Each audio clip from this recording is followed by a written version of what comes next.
conceived and designed to address these critical gaps, among others, to bring about socio-economic equilibrium in our development processes. Your Excellency, this forum is intended to provide an interface at policy level for the technicians and the cabinet over key national development issues. Therefore, the communique and the recommendations reached at the last cabinet retreat will, among other things, serve as the basis for deliberations here this week. I believe you have all had time to reflect and act upon the recommendations. This retreat, like others in the past, will take the format of presentations and discussions, focusing on sectoral targets, efforts, achievements, constraints, and the way forward within the framework of the page. Mr. Chairman, a lot of time, resources, and effort were utilized in finalizing the page document. This certainly has not been easy, considering the massive quality inputs in terms of coherent thoughts and ideas, clarity of purpose, setting of targets, deliverables, and timelines. It therefore goes without saying that it will be a great disservice to the nation to allow this important document gather dust.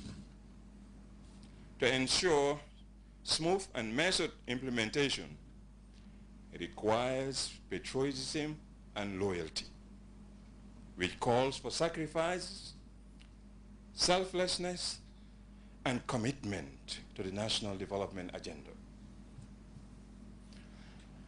Of even greater significance, Mr. Chairman, is the need for attitudinal change. This is one key issue His Excellency the President has been talking about for the past 17 years. Indeed, attitude constitutes everything in life.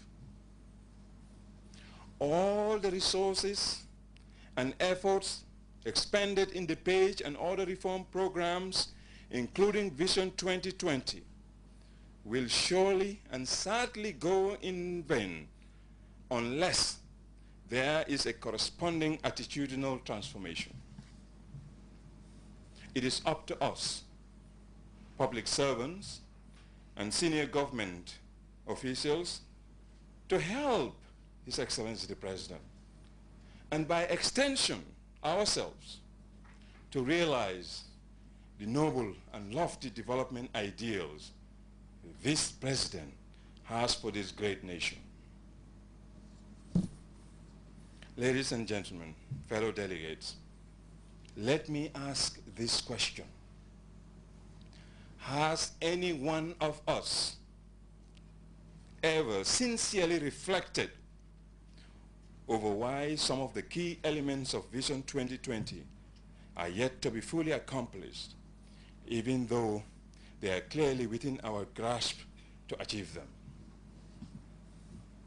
Your Excellency and fellow delegates, as this is a family meeting, we can afford to have open and frank conversation over matters that affect us all in our day-to-day work. But how much of our valuable time as paid public officials is spent on bickering and gossiping and hatching plots against each other, rather than exerting our energy and focus on substantive kitchen and table issues for the public good as enshrined in our development blueprints?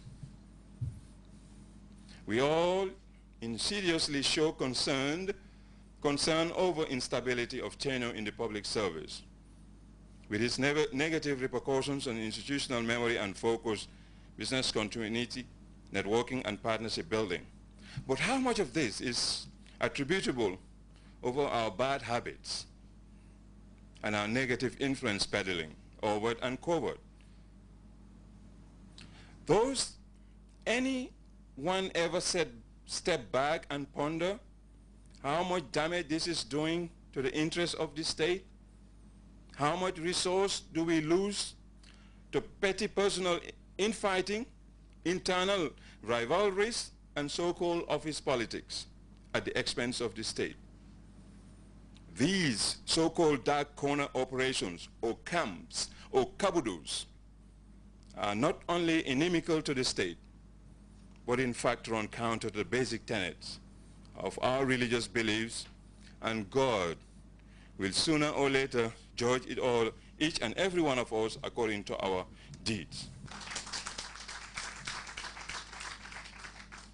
Fellow delegates, let's have faith and clean our hearts and wish everybody well, so that Allah's mercy can come down onto us. We have a captain and we have a coach in the person of His Excellency the President,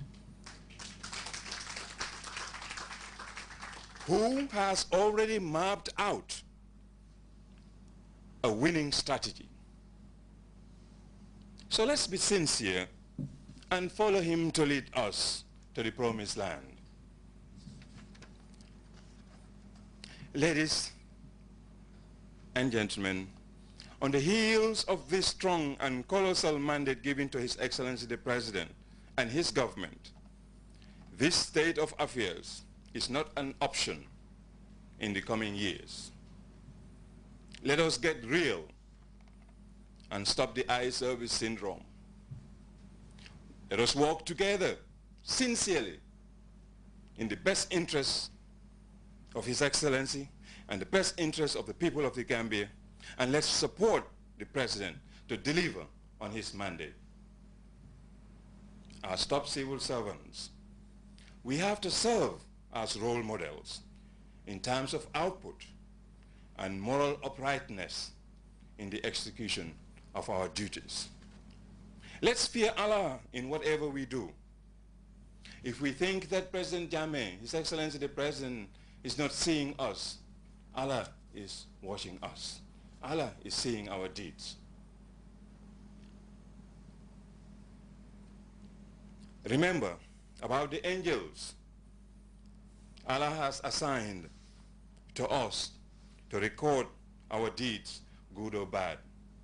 Kiraman katibina, yaktubuna ma tafalun. They are there writing whatever you do. If we, human beings, can invent a video recorder that records an event and later replay it, much more Allah, the Creator. So let us all know that if we deceive His Excellency the President or ourselves, we can't deceive Allah. Allah is watching us. Let us be sincere. Let us stop creating the clans and the cabudus at workplace. His Excellency has mapped out everything for us. Why don't we concentrate on that? If we see our brother or our sister derailing, why can't we pull him or her back and tell him or her, let's do it this way? I think this is the right way to do it. But Gambians, we sit and watch until after the snake has already passed and we start beating on the path. We need to support one another. We need to lift one another up and not to bring people down. On this note, and on behalf of His Excellency the President, I wish to once again welcome all of you to this historic and cultural village of Kanilai. And on your behalf, and on my own behalf, I would like to register my heartfelt thanks and appreciation to His Excellency the President and to the Alkali and people of Kanilai for the warm welcome and hospitality accorded us. Let us remember, it is no longer business as usual. It is going to be business unusual. we have to